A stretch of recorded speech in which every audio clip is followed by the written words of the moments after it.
Hi, Steve. Hey, Jim. You know how I'm always buying Pink Floyd boots when I keep saying I don't need any more? And you, well, you like to buy box sets even though you're out of room? Yeah, we really need some help. Well, it's a good thing. We've got a special guest today. Dr. Hi there. Dave! Hello.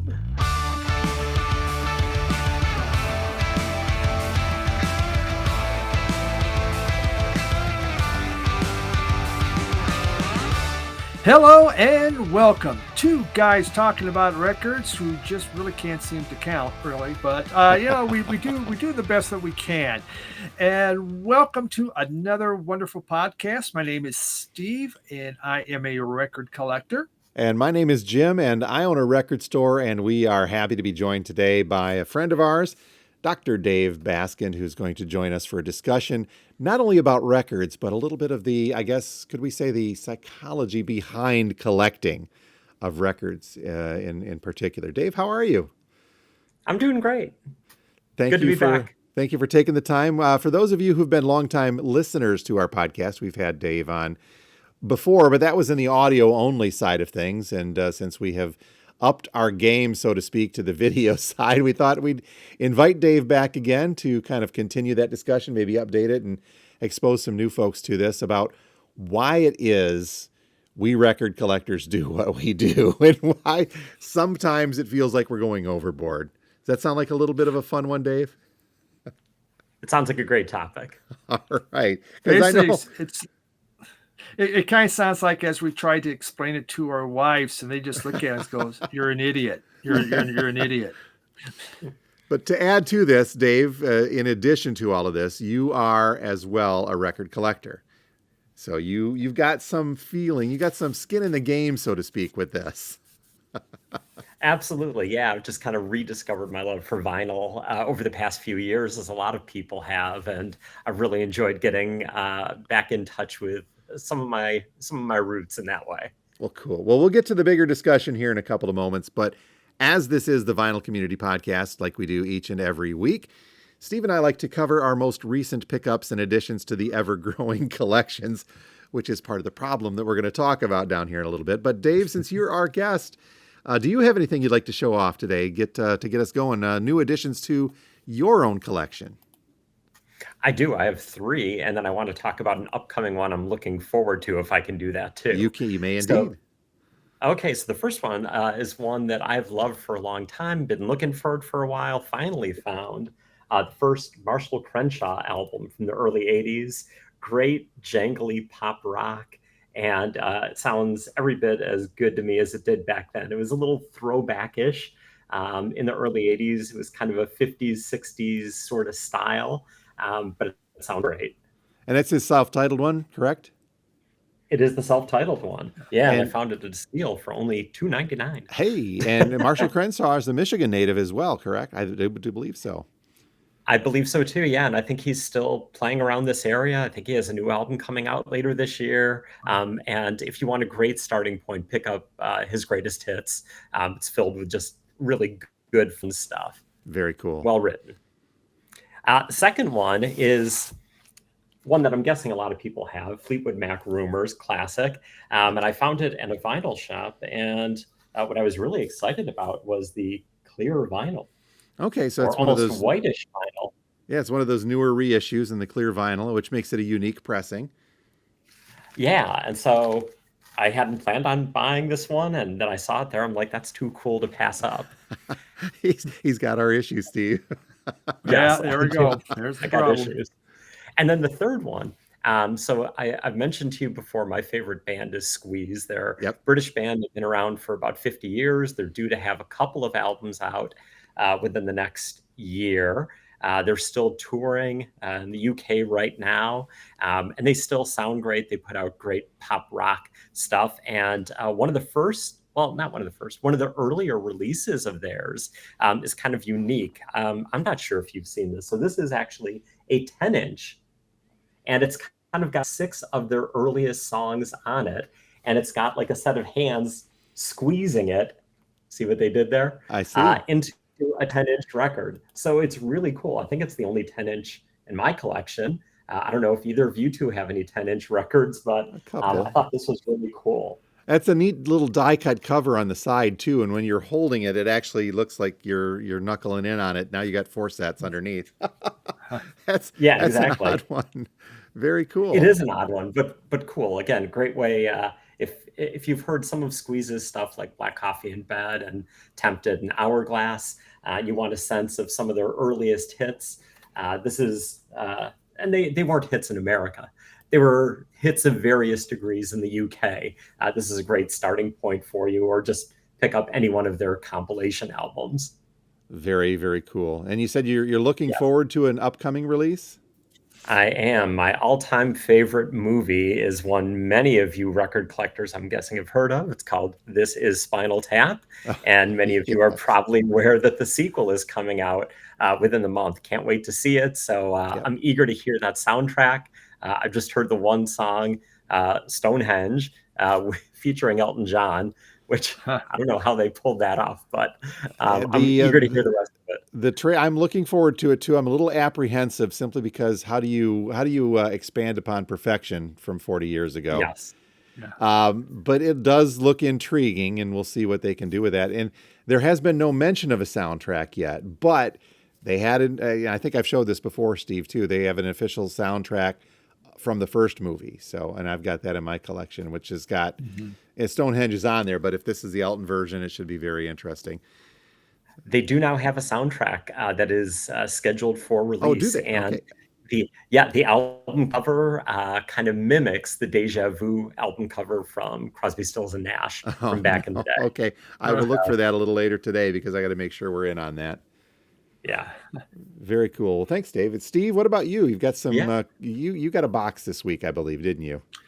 I got a box. I visited a record store that I've never been to before. So, those kind of issues happen. But I didn't buy anything that was like, you spent how much? I didn't do that. So that's a Good. good thing. But we'll start with it's an original of Gary Newman's Replicas. I have a reissue. Hadn't seen a original, but yeah, saw that in there from 1979. Not a bad one. Then I'm sure you know this group, the Meteors, Wrecking Crew. They're out of the UK. Psychobilly from 1983. They kind of got going in the UK after the Cramps. They really different groups are jumping on this. So you have such great songs as Insane, Zombie Noise, Rattlesnake and Daddy, Sick Things, that kind of stuff. Mutant Rock. The Hills Have Eyes. Just, I just saw it there. I have no idea who the hell they were. It just said Psychobilly on the thing. And this is a repress from Germany and from 2000. So have that. Then, who could ever forget this group, Jim? The Batfish Boys. What do I know about the Batfish Boys? Nothing, but it was like cheap. I go, well, what the hell? Let's give it a shot. This is all part of the psychology of what are you doing? And so this is it's goth, kind of goth, garage rock and goth put together, and it's actually pretty good. So the Batfish Boys, or as they like to be called, Batfish. Okay. Bought a single, 12-inch single, Flesh for Lulu, out of the 80s. So it was pretty good. Flesh for Okay. Lulu. I think their biggest hit was I Go Crazy, and it was on soundtrack from Some Kind of Wonderful, but that's not it, correct? That's not it. No. This has Restless and Cat Burglar. The full Okay. versions, though. Yeah. So, from 1984, I believe. So, considering, now we're still at this shop. The shop basically dealt with electronic music, with jungle music. That's this guy's specialty, but he had one bin of punk and one bin of what he calls classic rock. So, That's it. But it was a cool place. I enjoyed myself. But Killing Joke, that's from 1987. Brighter than a thousand suns from Killing Joke. These guys are still putting out albums. Their discography is gigantic. What they keep putting out, and yeah, nothing special there. It was a good album. Getting a little synthy though. That was the thing. Killing Joke was really good post-punk, but they did get synthy. Another 12-inch single from Public Image Limited.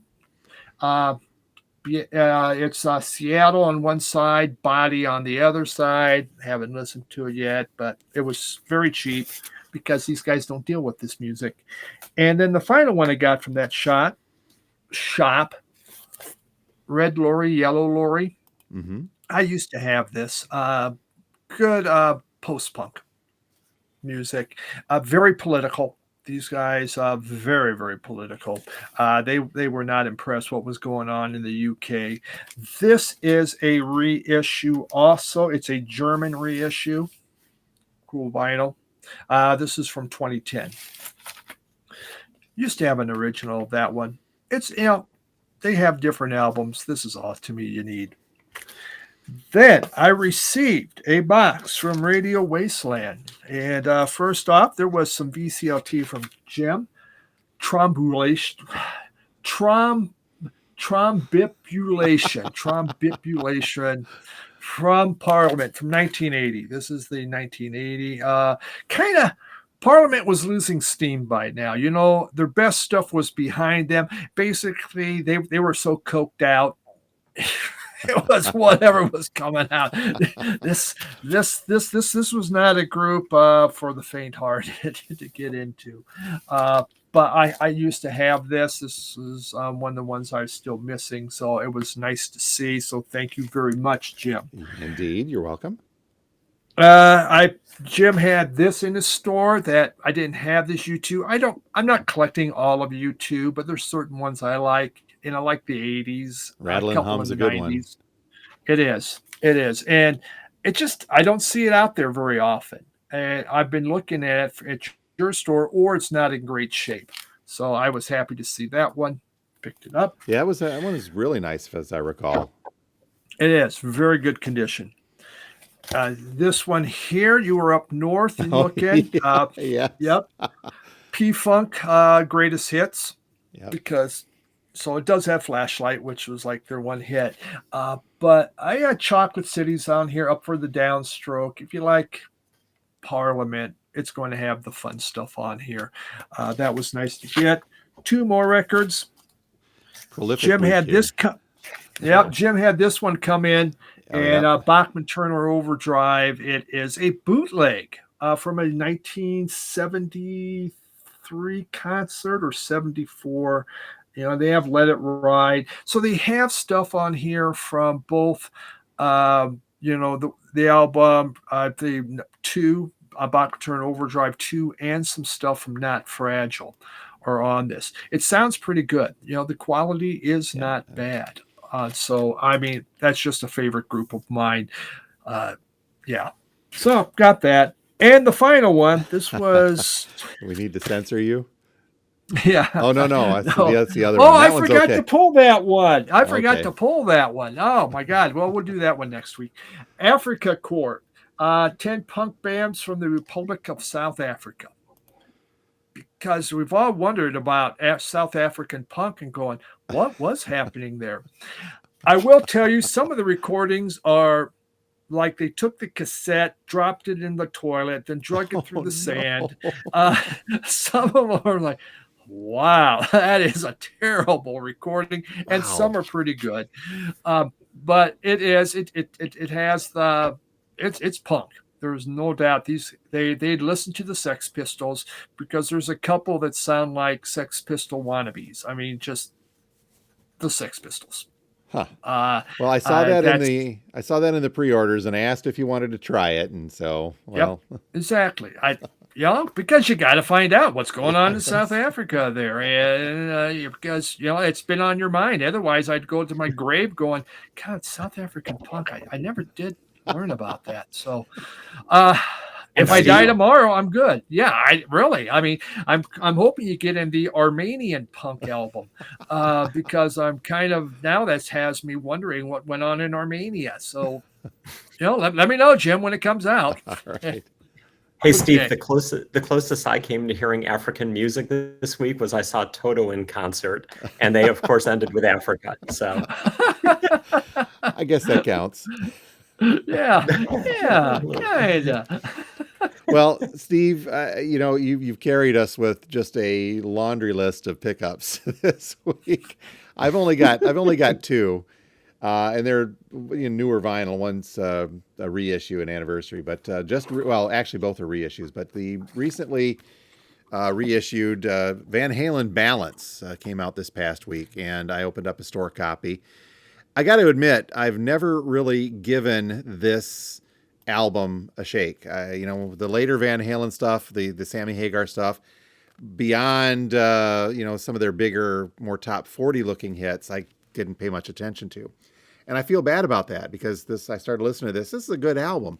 There was a lot of cool stuff on here. I think that I'd even seen something along the lines of Sammy Hagar saying that he thought that this was some of his best work with Van Halen before leaving. So there was two versions out. I opened up the orange vinyl indie exclusive. They split this up into a double LP and made three sides, and so we've got that dreaded etching on the fourth side. You can kind of sort of see that as I move it around. Not bad. The record sounds good, and like I said, I don't know why this kind of escaped me the first time around, but it did. And OG copies of this are not cheap. They are not cheap. So I'm glad that they did get around to doing a reissue of this. So It's the album. I don't like the album cover. Creeps me out. That's one of your spooky album covers. It kind of steers you. Maybe that was the case for me. I don't really know. Yeah, Secondly, I finally broke down, and I've been waiting and waiting and waiting for my distributors to get this back in stock. And I finally said, you know what? I'm going to buy one.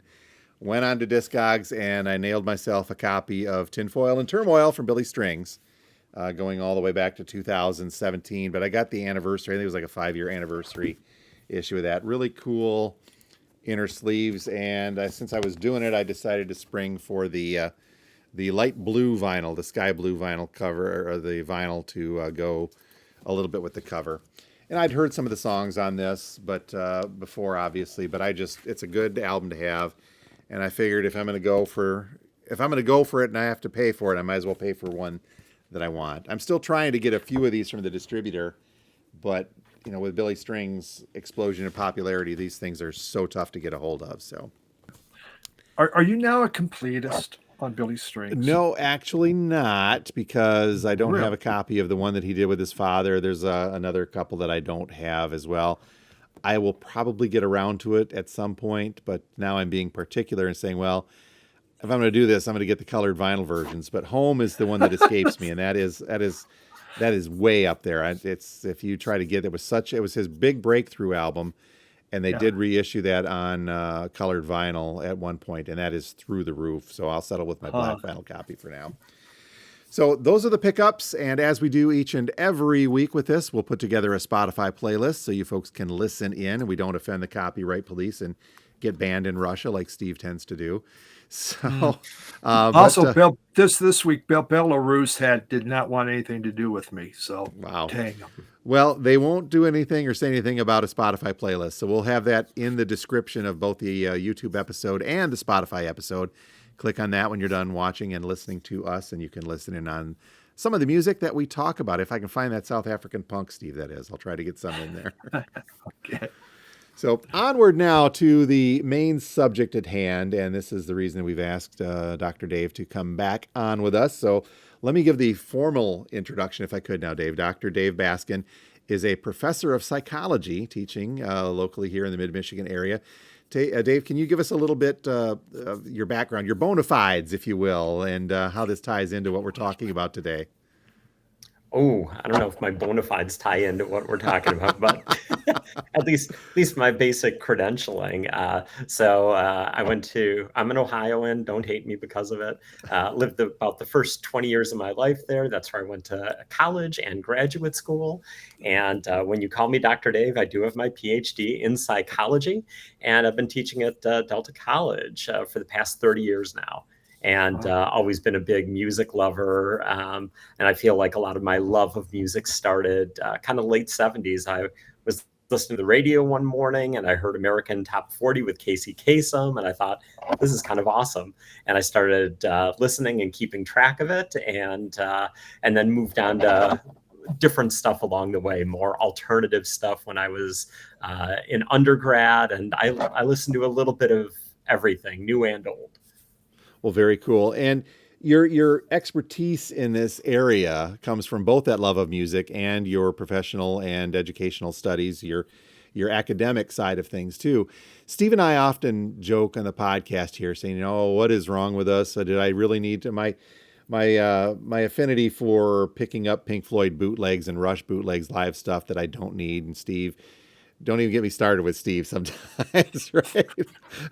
But the box sets in particular.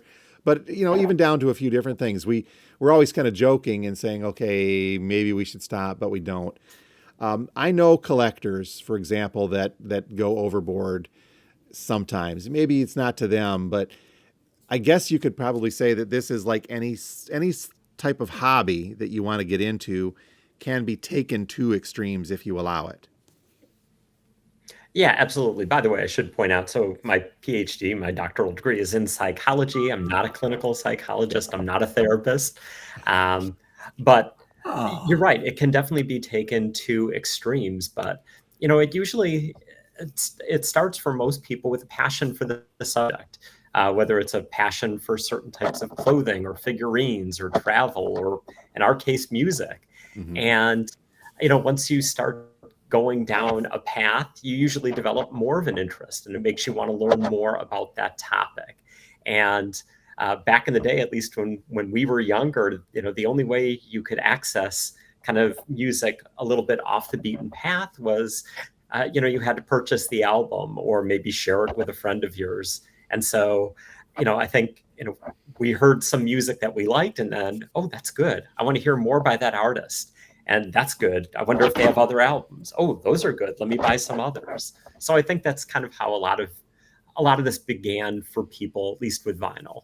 As far as you're right. I mean, the radio, there's a lot of different things. Myself, it was magazines really began, the reviews in magazines, because that person says it's great, though sometimes you'd get and go, what does that guy know? That album sucks, man.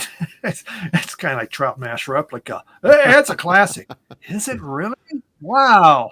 But I was, just recently, Fleetwood Mac came out with this new Rhino pressing, right? They have the new, and I've seen these videos where they're bringing out in their collection like 5 different, like high fidelity pressings of the Fleetwood Mac album Rumors, and they're going through which one sounds the best. I keep going, well, I thought you had the best one. Now you're trying to, and you keep them all. I mean, some of that just kind of boggles my mind. Obviously, they're happy. That's what they want. They want to have 20 Fleetwood Mac Rumors and looking for the best. But I'm just going, well, if you got the best, then why'd you keep the rest? But different collectors, right? Yeah. And so I like that you brought up magazines, because that's how I got into a lot of good music also. I remember when I was much younger reading some stuff about this band called REM, who had an album that a lot of the critics were calling, the best album of the year, even better than Thriller. Like, never heard of them. Okay. And put it on, like, hey, that Radio Free Europe, that thing's pretty catchy. Yeah. And that got me into a love of REM music. The idea, though, of buying multiples, and this is another aspect that we wanted to get into as well. I know a guy. I'm just going to kind of leave it there. I know a guy. We've got an upcoming release, and I won't even mention what it is, but there's a few different versions of this. It's an album that has been bootlegged for years because they've never reissued it. So I got a call, and he's asking, "Can you get this?" And yep, it's on our list. I should be able to get it. And then he hemmed and hawed and talked himself. Well, I need 3 copies of it. And then he talked himself into 4. And by the time I was done, he wanted 5 copies of the hi-fi version and then 1 each of the colored vinyl version of it. But he talked himself into this in real time on the phone with me, simply because he thought this is going to be limited. I'm going to want this down the line. I mean, is there some sort of a behavioral, I think, aspect that talks people, they let themselves be talked into this? If I'm going to get 1, I'm going to get 3. If I'm going to get 3, maybe 4, just get me 5 of that, knowing that you're never going to open the others. Yeah. Yeah. So a couple of things. So, or go ahead, Steve. No, I just laugh. I'm just Jim's there with this piece of paper, just kind of checking. What? One more check? Okay, and okay. Has this big paper filled out, tabulated. Yeah. All right. Yeah, and so the thing is, like, for some people, they collect for financial reasons. They know that if they have this, at some point, it could be valuable enough they would cash in on it later. But I was thinking a lot about collectors too, and people obviously collect for a lot of different reasons. And for a lot of people who collect things, they just want to admire and look at them and know that they have it more so than use them. So, I know people who collect shoes, sneakers, not because they're going to wear all these sneakers, but because some of these are rare, valuable, unique. Stamp collectors, clearly, they're not putting those stamps on their envelopes to mail things out. They just want to have them. Wine collectors, obviously they consume some of what they purchase, but others, they like having it on the shelf to know that they have something that's so rare and unique. And maybe that's it with wanting the different colored vinyls. Each one is kind of unique, and either knowing that they have it brings them some pride or satisfaction, makes others maybe admire them, or maybe it is, for financial value. I'm gonna hope that it's for the purity of the art itself. But either way, people, yes. I don't mean to kind of pick on a customer that wants to do that, because this is something that even I am guilty of from time to time, and Steve shakes his head at me. The idea of multiple versions of something. Okay, in this case, though, they're saying I want 5 copies of this exact same thing. I want 5 copies of. So I'm going to hold. So maybe you think that is some financial considerations down the line. But for me, and let me call up a couple of the Pink Floyd boots. This is the Pink Floyd Dark Side of the Moon. And Steve, we didn't get through another episode without mentioning this, did we? No. This is the Live at Wembley Stadium from 1974. Steve and I have talked about this many times. And this was the first bootleg version I'd gotten of this a few years ago, double LP. Sounded absolutely fantastic. So here we have a classic concert by Pink Floyd from 1974, where they're kind of showing off and going into the Dark Side of the Moon.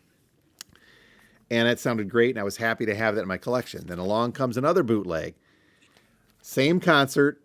I picked it up for some reason. Steve, I think you got one of these as well, because you had one of those that was gone in the flood. Colored vinyl on this one. Still sounds just as good, but it's the exact same concert. Then lo and behold, was this 2 years ago now, Steve, Pink Floyd officially releases. So they try to undercut the bootlegs, and they officially release the Dark Side of the Moon live at Wembley's Empire Pool with the poster and everything. Absolutely sounds fantastic. We've just praised this record many, many times over. So now I've got the official one in there. And Steve, I think I did tell you, that's it. I'm done. I'm good. And then lo and behold, we get another one that pops up. Ooh. And I looked at this. This was an expensive one. It was ridiculously so. And it's the exact same concert. Once again, the Empire Wembley Pool. And I got this, Steve, simply because it's got a weird little Silver Surfer pop-up on the inside. So after I said I was done, and little dancing astronauts in there as well. So now I end up owning 4 copies of one concert, simply because they've all got different covers, different colored vinyl, different presentations. What's wrong with me, Dave? My wife would say she'll add a lot in there, but I'll leave that to you too. But in terms of the collecting, nothing. Because when you started, you said, why would someone want 5 copies of the same thing? Yeah. I'm guessing that purchaser would argue they're not the same thing. One is on black vinyl, one's on orange vinyl, one's on green vinyl. That's not the same thing. Those are all different. Yes, the music is the same. It sounds the same, perhaps, but it looks very different. So you got me thinking about how Vince Vaughn, what was it, about 30 years ago, remade the Psycho movie shot for shot. Like, is that the same movie? Well, in terms of the dialogue and what happens, yeah, but different actors and different performance, and it's the same, but it's not the same. I mean, you know how it's going to turn out, but Yeah, we know the ending. Sort of, but well, no spoilers there. But Steve, that same thing with you. Just a couple of weeks ago, we got a hold of that new Wet Leg, and you kind of made it known right off the bat. Well, here's another one.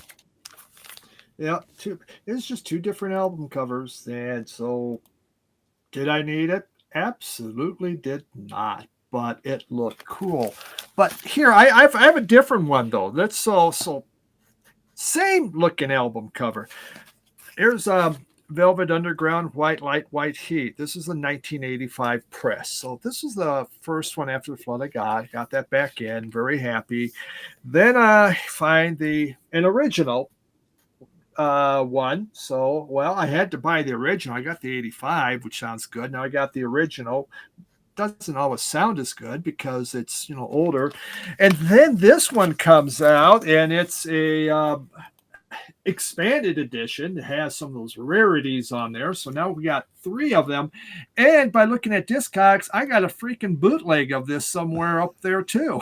So it's like, okay, something's got to go here. During the purge of 2025 that will happen sometime this fall and winter, somebody's has to leave the nest. Because it's the same album.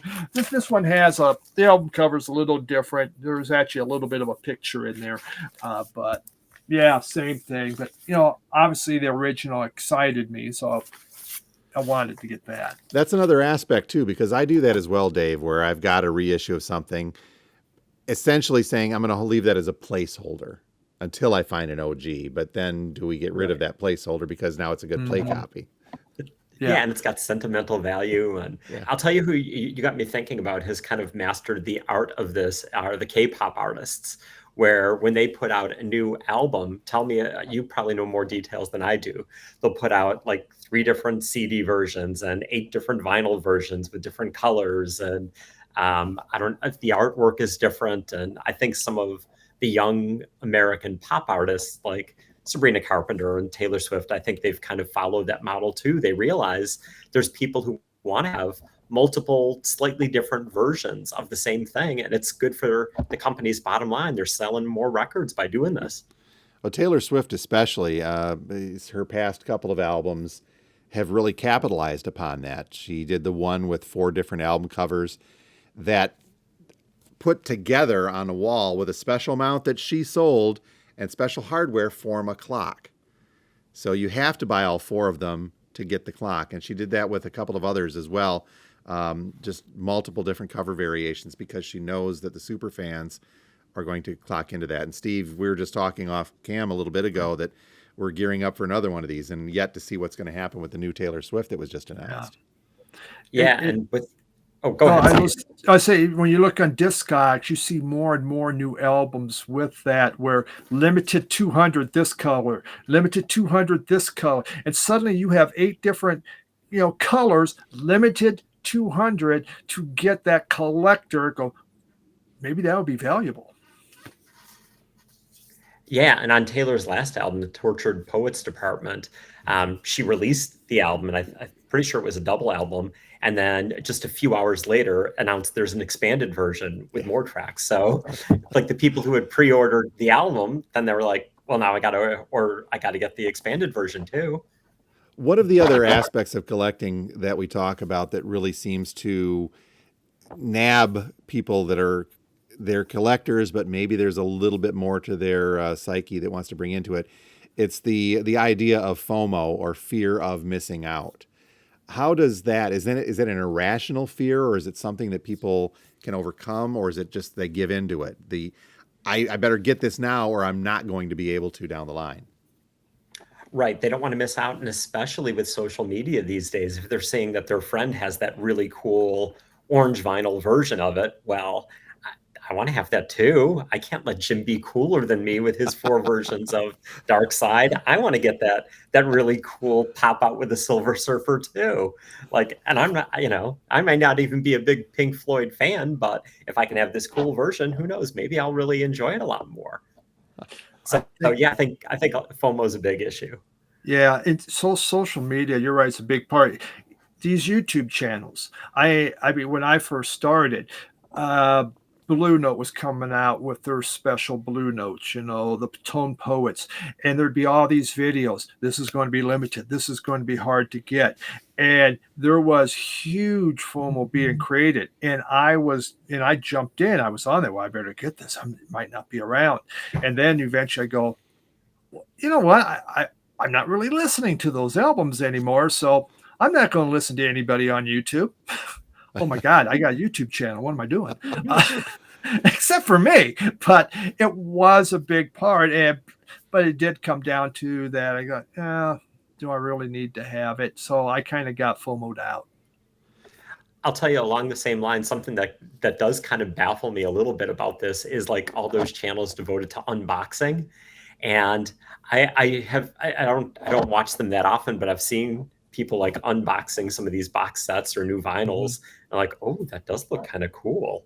I don't know why I'm getting excited about them taking out of the packaging, but well, there was a big Rush box set several months back that I'm a big Rush fan as well, and I got a hold of one of those, and I got it. I'll exercise record store privilege in this case. I got it the day or two early.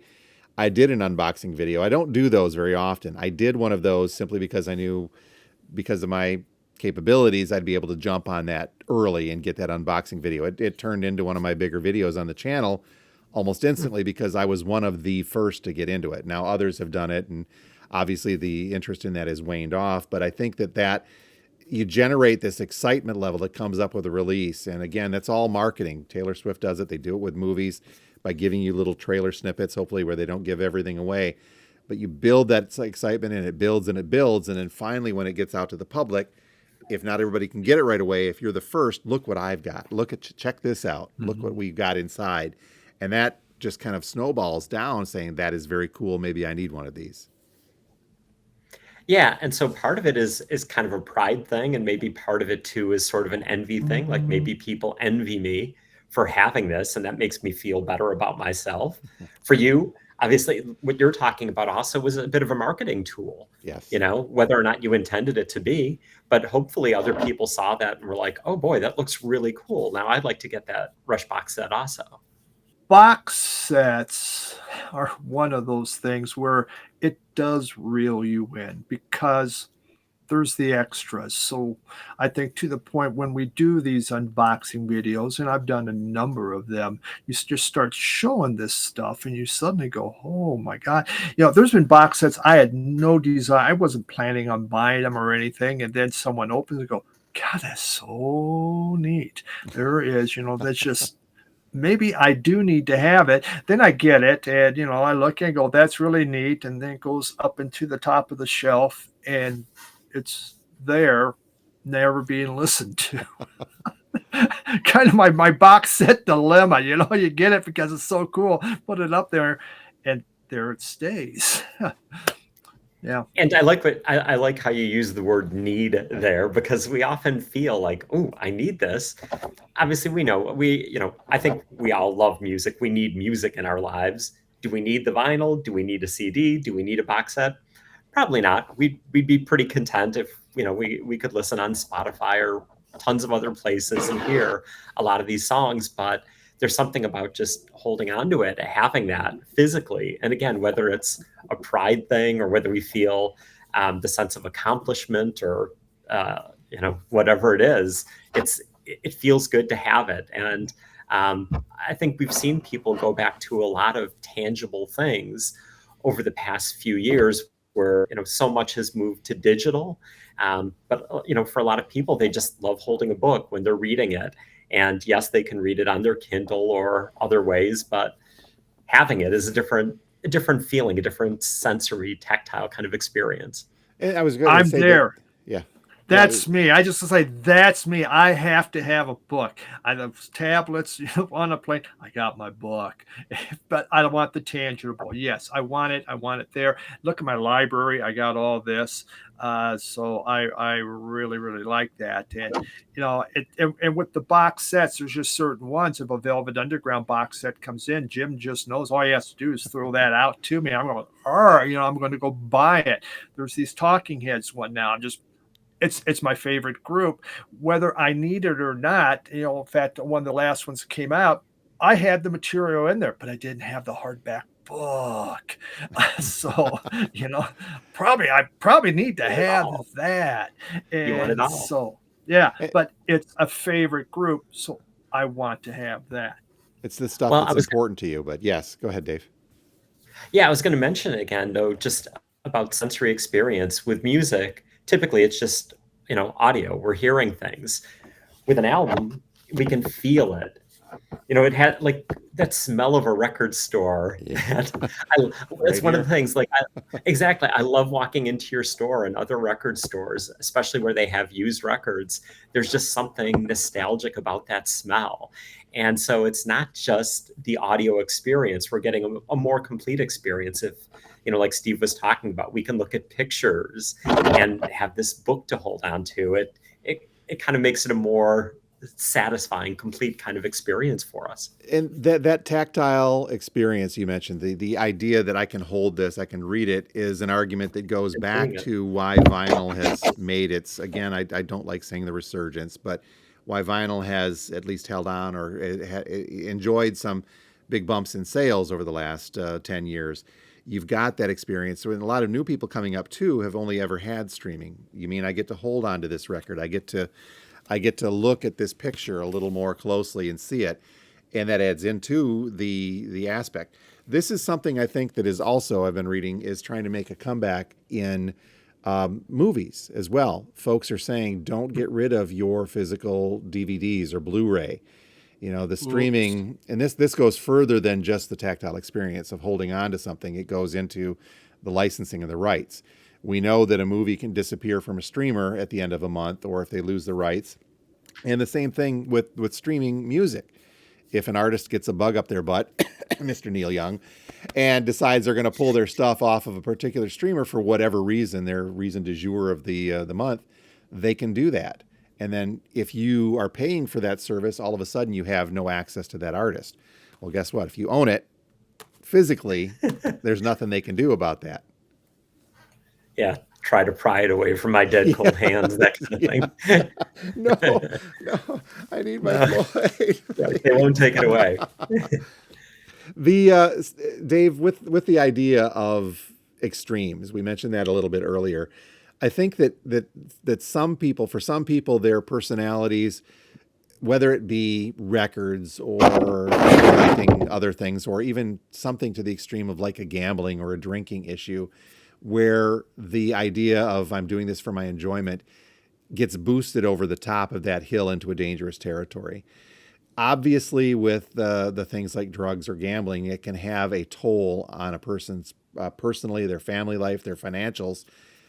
Can that type of extreme behavior affect them in the realms of collecting as well?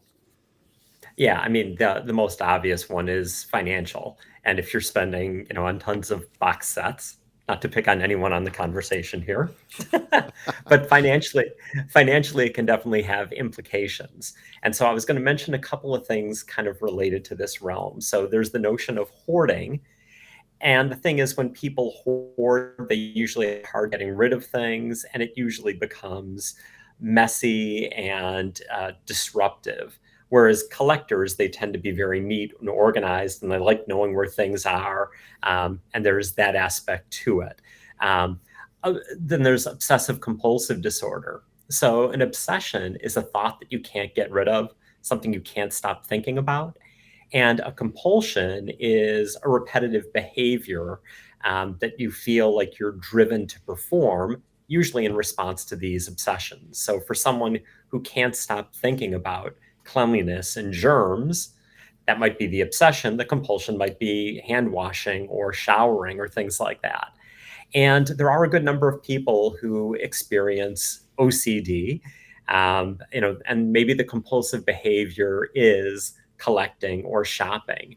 Um, but in the grand scheme of things, I don't know how much that really applies to record collectors. It could, and I think some people could compulsively um, purchase albums, or they could have an obsession with having every single thing that Pink Floyd, let's say, since we've been discussing them, that they've put out. Like, I feel I can't stop thinking about them. I love their music. I believe that I have to have everything that they have put out. And so at that point, when it starts um, interfering with the ability to do other things, so then it becomes more problematic. So we always look at three criteria. So one of them is, how unusual is this behavior? How unusual is it, let's say, to collect a lot of albums or to have 10,000 in your collection? That alone is not the criteria for abnormality. Second one is it disturbing your life? So it's interfering with your relationships, your finances, you're taking time away from work for this, and it's harming you there. That would be the second thing. And number three, if it's bringing you personal discomfort. So if you feel like, man, I really wish I could stop purchasing albums, but I can't. I feel like I have to. Those are the criteria we look at for kind of, do you have a problem? Is it unusual? Is it something that you dislike about yourself? Is it causing harm in your life? And the more of those three criteria that it matches up with, the more likely it is to be abnormal or problematic. And that's why you collect the blues, because if you have that, you just pull out those blues albums and play that and just go, yeah, man. You can wallow in it. I got the too many record collector blues. Yep. Here we go. That's a good point there, Steve, too. You make, I'm sorry, and Dave as well, you made the point that a lot of collectors I know, and Steve, I see, you're organized, you're behind. My stuff is all organized and cataloged.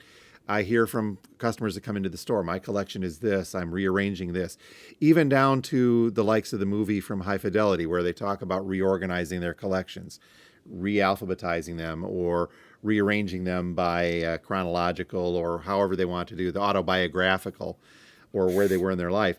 Most collectors I know tend to have that kind of an organizational skill. So you're saying that kind of the need to have things organized could be the obsessive compulsive, but it doesn't cross that border into saying, I'm just going to pile it here because I need to, I've got more coming. So I always tell my students the words have to, I think, are really important in terms of determining OCD. So for example, if we were to take your Rush albums and just kind of place one or two in a different order, rearrange them, or we mixed them in with your Pink Floyd albums, you're getting at it. Exactly. Like, okay, if you felt like, I don't like that, I'll take care of it later, you're probably okay. If that's all you can think about, and you are so distracted at work and in your life because you know that album is not where it's supposed to be, where it has to be, now we're getting more into the territory of OCD. If I was still living in Midland, I would now want to come in and just start rearranging Jim's records when he's not looking, just to see what happens. I mean, that would be a hoot. Yes. Well, Steve, you've also seen my back room here, so maybe I'm somewhere in between on that. But it's a business. There's been some record stores I've gone. The front store looks worse than the back rooms.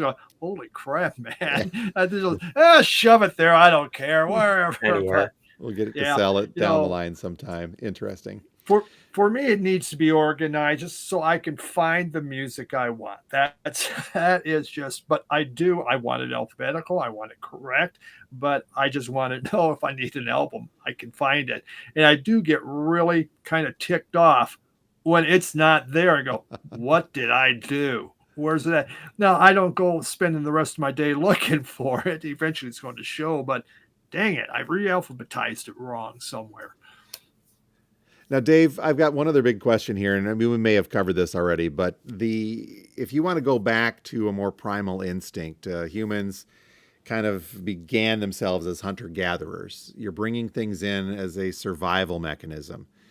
How does that equate to the modern day problems we have of, well, I'm missing a couple of Rush albums that I want to get. I'm not, by the way, but let's say that I am.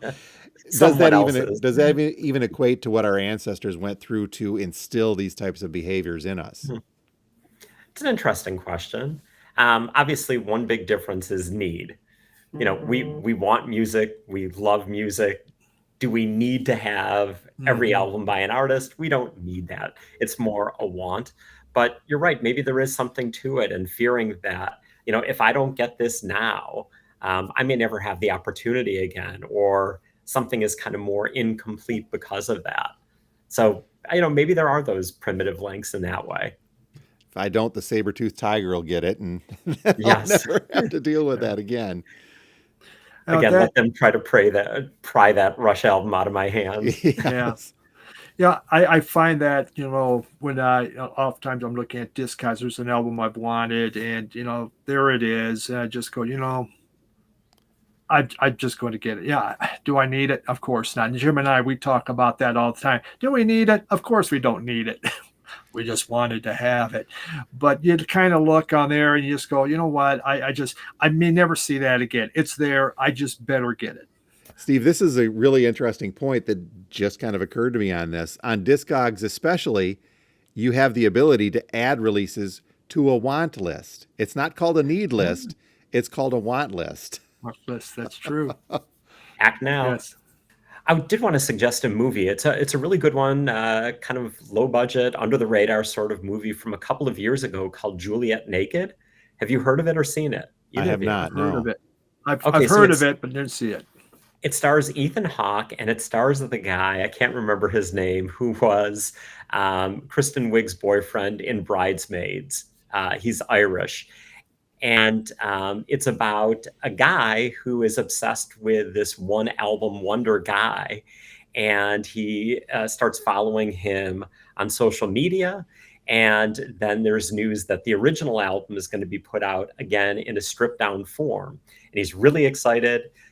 He gets a hold of it. He thinks it's great, while some other people think it's less than great.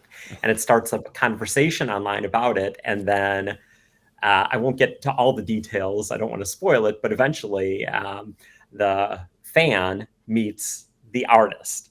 And it's a very well done movie. It's funny. It's definitely going to be interesting for anyone who's a fan of music, or especially kind of a music completist. So I would recommend it. Again, it's called Juliet Naked. There is no nudity. If if you're thinking that the people who know you are going to be thinking you're seeing some kind of more adult content movie, it's not. I would imagine it's probably PG or PG-13, but very well done, funny, interesting, and right up the alley of music fans. Is that something that it's an obsession building into this one artist's music? Yeah, so the guy who's mainly featured in the movie, Ethan Hawke, is hold on, or maybe I'm getting it backwards now. No, Ethan Hawke is the artist. Okay. The other guy is very much obsessed with having everything by this artist. And I'm looking at the details on this film. Rose Byrne is in it. I forgot she was in that too. Chris O'Dowd, that's the guy who I was thinking of. It's a 2018 film based on a book by Nick Hornby, who wrote High Fidelity, which you mentioned earlier. Yep. So the whole conversation is coming full circle, but really charming movie. Okay, we'll have to most definitely look for that and see what we think here. And we do see that, I guess, really that's, even on videos that, people do get very, I have to have it. I have to have it. I have to have it. And they get accepted. It brings them joy and it brings them happiness when they get it. It's just that once you get everything, now where do you go? Dave, before we go, is there anything that you can think of to kind of wrap us up on this discussion of collection? Do you think that there are things people should be doing, collectors should be doing, if they feel themselves slipping or if they feel that it is getting a little too much? I mean, Steve mentioned a purge coming up, and if that happens, and I've done that too. I've purged my collection at least 2 times in my life so far, and I know others do, but then you start building back up. Is there anything that folks should be thinking about before they do that? Is there going to be a regret after the purge, or is it something that is healthy to do from time to time? Both are, I would say it's possible you may have some regrets, but I think it's healthy to kind of go through stuff from time to time, reorganize, get rid of things that just aren't bringing you joy. You're not using them anymore. Maybe you can cash in on some of it, or maybe you can just kind of declutter a bit. And so, again, I would say if you're doing things that are causing you a lot of distress, if it's causing problems in your life, if those two things are happening, talk to a professional, clinical psychologist. They can kind of help you deal with some of it, because those things can absolutely happen for people with any kinds of obsessions or compulsions. Yeah. Cool. And we do live in a world where people like having stuff. Just walk by, look at open garages and go, whoa, wow, that's a lot of stuff. I've got as much or better stuff than my neighbor. The grass is greener on the other side, right? Yeah, that's right. I got better stuff. Steve, you were sounding very much like George Carlin there. Oh, really? Yeah. Where do I put my stuff? Yeah. Well, we always enjoy talking with you, Dave, and we thank you for taking the time to come on the podcast with us. But once again, folks, we've been talking with Dr. Dave Baskind, a psychologist, but academic on the psychologist side of things, who but happens to be a record collector, which we always like to talk about records, obviously. But it's an interesting aspect of collecting. I think that it comes up a lot because, especially with Steve and I saying, oh, I don't really, blah, blah, blah. And I hear this all the time from people. I don't know if I should get it, blah, blah, blah. But I think adding a little more insight into it, saying, okay, maybe it's not that bad that we love to collect stuff the way that we love to collect stuff. Yeah, it's not that bad, but it could become problematic, as we were alluding to towards the end there. Yep. Didn't mean to end on such a heavy note. Oh, what a downer. But, let's go back to spinning. I've got a few Floyd albums to get through today. And I got Batfish. There you go. I got my squeeze. And that squeeze is very cool, Dave. All right, so once again, you folks have been watching and or listening to two guys talking about records with a special guest this week, Dr. Dave Baskind. Dave, thank you again for being here. So until next time, I'm Jim, and I own a record store. I'm Steve. I'm a record collector. And Dave? And I'm Dave. I teach psychology, and I love music. And I loved hanging with both of you today. Thanks again. You guys have a great one. Yep. See ya. Bye, everyone.